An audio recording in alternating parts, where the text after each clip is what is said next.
voulions une ville qui rayonne par son cadre, par sa qualité d'accueil, par la culture, par le sport, et Nice s'est imposée très naturellement, car selon les mots de l'écrivain Raoul Mine, prix Interallié en 1987, Nice est une légende. Maire de Nice, comme maire de Nice, il a déjà connu un grand départ singulier en pleine pandémie en 2020. Il n'avait pas tremblé. Il va connaître une arrivée finale unique. Merci d'applaudir le maire de Nice, Christian Estrosi.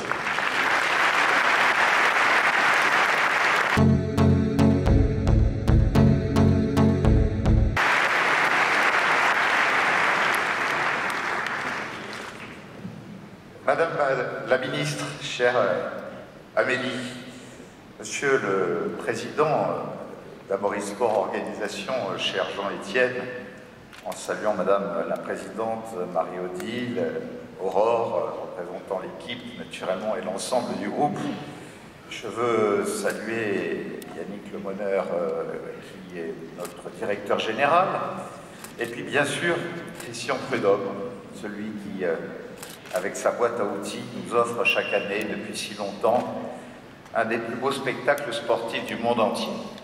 Alors d'abord, en saluant sans doute de nombreux maires qui accueillent le Tour de France et qui nous permettent de faire découvrir les plus beaux paysages, les plus belles identités, les plus beaux territoires, les plus belles histoires qui ont pu être écrites dans la construction de ce pays à nul autre pareil. Je veux saluer la plus belle organisation sans doute au monde de grands événements sportifs à travers ASO. Et je veux remercier naturellement le président de l'UCI, David Lapartien, devenu président aussi du Comité national olympique et sportif.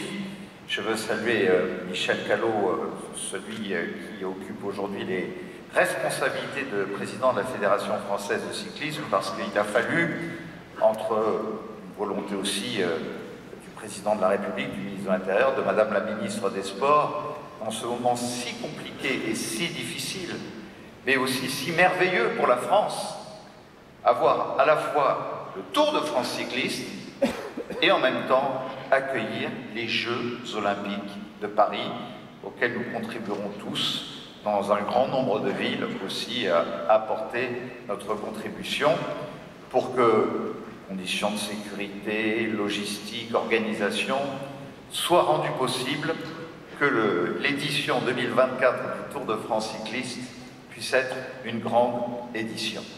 Alors, naturellement, je veux saluer le président de la région Émilie-Romagne, saluer le maire de Florence, voglio salutare il presidente della regione Emilia-Romagna e mio collègue sindaco de Firenze.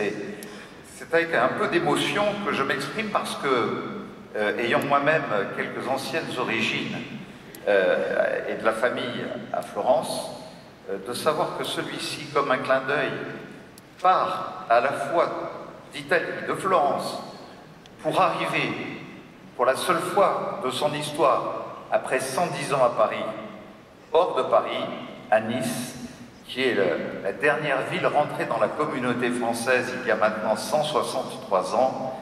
C'est une sorte de clin d'œil absolument magnifique et magique.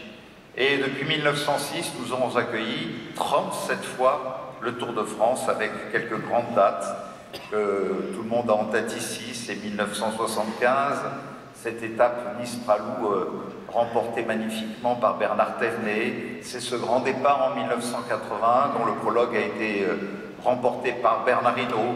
C'est l'arrivée à Isola 2000 dans la métropole de Nice, remportée par Rominger.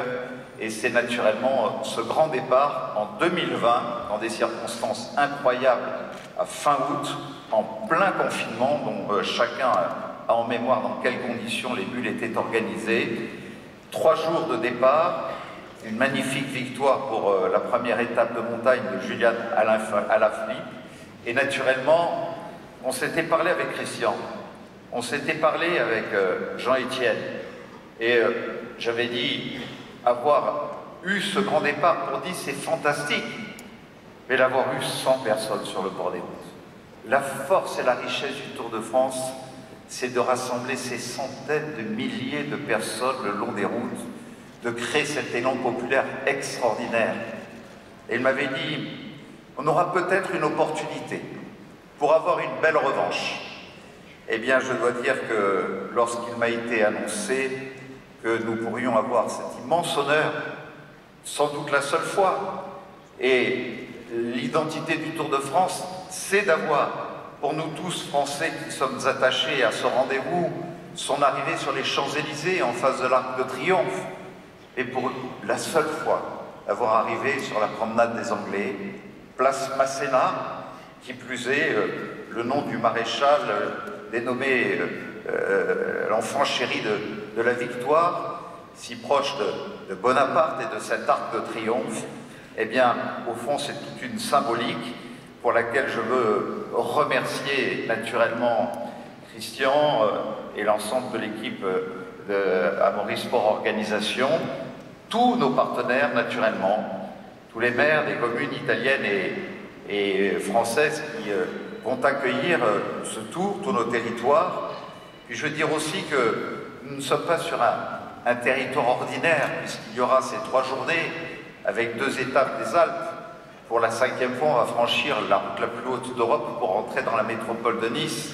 C'est le col de la Bonnette, et je laisserai le soin à Christian Prudhomme de nous raconter le reste des détails de ces 3 dernières étapes qui peuvent apporter tant de surprises aux centaines de millions de téléspectateurs qui suivront la plus belle épreuve sportive du monde.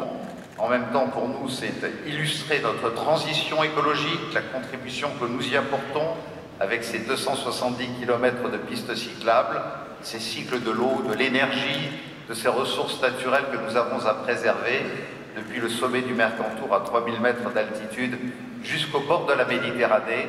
Et je pense que ce que nous permettra d'illustrer cette grande arrivée du Tour de France à Nice sera l'opportunité de démontrer à quel point nous sommes engagés avec le vélo, avec le Tour de France, autour de ces valeurs.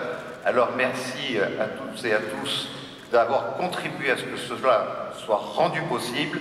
Vous permettez à Nice et à sa métropole de rentrer aujourd'hui dans la grande légende du Tour de France. Vive le Tour de France 2024!